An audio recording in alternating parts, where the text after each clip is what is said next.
You paid for your car, but the manufacturer kept the keys, the digital ones, the ones that control who repairs it, what data it sends to insurers, and why your premium climbed without a single accident. This is not a market trend. This is a dealer trap, engineered from the finance contract to the firmware to ensure you never stop paying. Here's how it works and how you get out. A new vehicle now commands an average price of nearly $50,000. To bridge the gap, buyers increasingly sign up for 84-month financing agreements, stretching what used to be a 4-year commitment into a 7-year financial burden. The average monthly payment has climbed to $770. But driving off the dealership lot no longer represents the end of the transaction. Instead, the vehicle transitions into a continuous revenue stream for the manufacturer, operating long after the ink on the contract dries. This sustained monetization relies on telematics, the built-in cellular reporting systems embedded in almost every modern dashboard.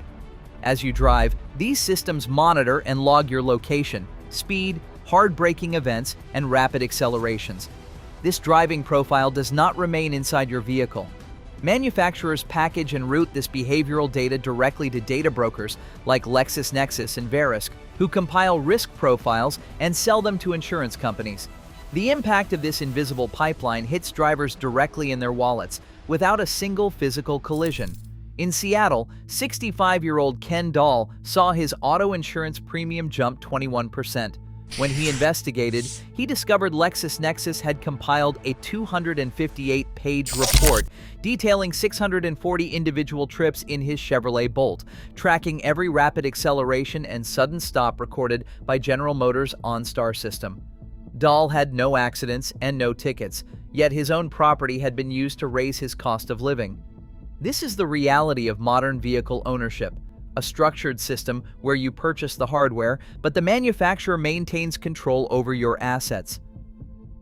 Underneath the digital interface, the physical architecture of the vehicle has undergone a quiet, profitable consolidation. For decades, cars were built as modular assemblies of distinct, serviceable parts. If a fan dial broke, you replaced the dial. If a speedometer needle stuck, you swapped the gauge. Today, those independent mechanical switches, dials, and physical buttons have been swept away, replaced by a centralized infotainment display or a single integrated body control module. This structural change alters the fundamental economics of repair. A broken plastic climate control knob that once cost $5 to source from a local yard now requires replacing the entire computerized console. Dealerships routinely quote $3,000 to $4,000 to swap a failed screen module because the display, the stereo, and the cabin computer are built as a single, inseparable unit. But the consequences exceed price. When basic comfort functions like defrost, heat, and windshield wipers are routed through a central processor, a software freeze or a motherboard failure can instantly disable critical safety equipment, rendering the car undrivable. This fragile electronic architecture is paired with mechanical components designed with tighter tolerances but shorter lifespans.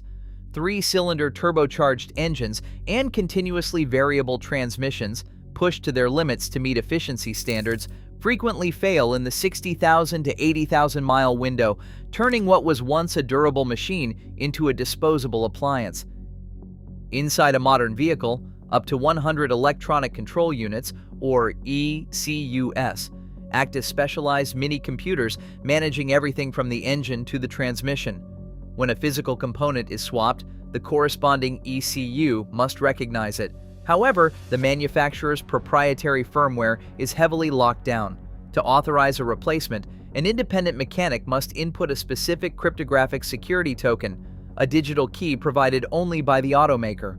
Without this real-time online authentication, replacing basic parts like key fobs, airbags, driver assist sensors, or body control modules triggers a lockout error, rendering the new hardware completely useless.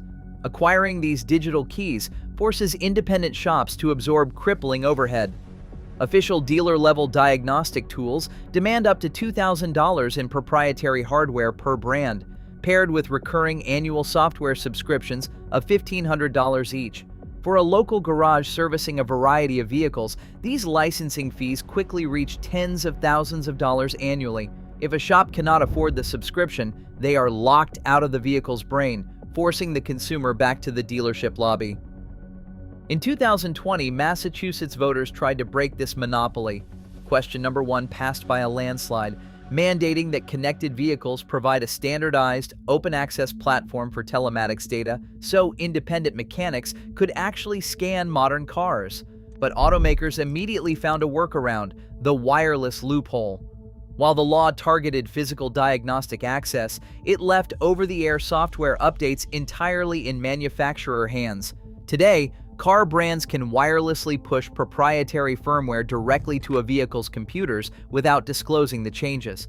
These over-the-air updates can instantly alter vehicle behavior, reject aftermarket parts, or trigger dashboard lockout warnings, forcing shops to obtain dealer authorization anyway. At the federal level, the Bipartisan Repair Act was introduced in Congress to guarantee nationwide access to wireless service data. But even as coalitions of independent mechanics lobby for reform, the legislative process lags years behind software engineering. There is still no law requiring automakers to release their proprietary update files or open up wireless channels. For drivers facing immediate repair lockouts, waiting for legislative rescue is no longer a viable plan. There is a practical escape route from this digital network, and it does not require waiting for Congress. A specific manufacturing window, running roughly from 1996 to 2008, offers a golden era of automotive engineering. During these 12 years, every vehicle sold in the United States was mandated to feature standardized OBD2 diagnostic ports, yet they remained entirely free of cellular modems, over-the-air tracking, or touchscreens.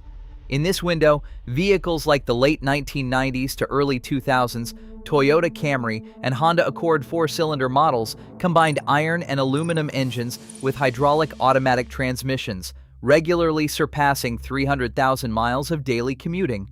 For those needing larger platforms, the Ford Panther chassis, spanning the Crown Victoria, Mercury Grand Marquis, and Lincoln Town Car, utilized a durable, low-stress 4.6-liter V8 with widely available, inexpensive parts.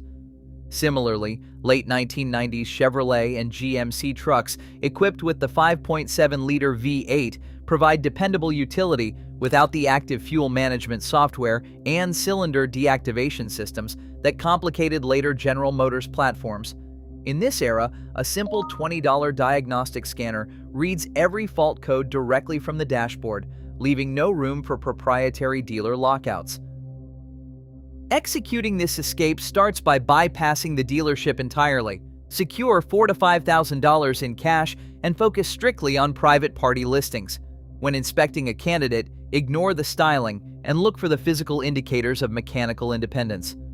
Feel for a physical metal key sliding into an ignition cylinder, heavy mechanical HVAC knobs that click, and a transmission shifter physically linked to the gearbox by a steel cable. Once inside, plug a $20 generic OBD2 scanner into the port beneath the dash. If the scanner pulls generic powertrain codes without demanding a recurring software subscription or a proprietary dealer key, you have found a compliant candidate. By purchasing this vehicle outright from an individual, you step entirely outside the corporate surveillance loop. Without a cellular modem, automakers cannot monitor your speed, data brokers cannot track your habits, and over-the-air firmware updates cannot lock your ignition. You own the hardware, you control the data, and you keep the repair keys in your own hands. When a car becomes a software license you temporarily rent, the definition of private property changes. Reclaiming your right to repair is more than saving money. It is a stand for true ownership. The choice to opt out is still yours. Share your thoughts in the comments below.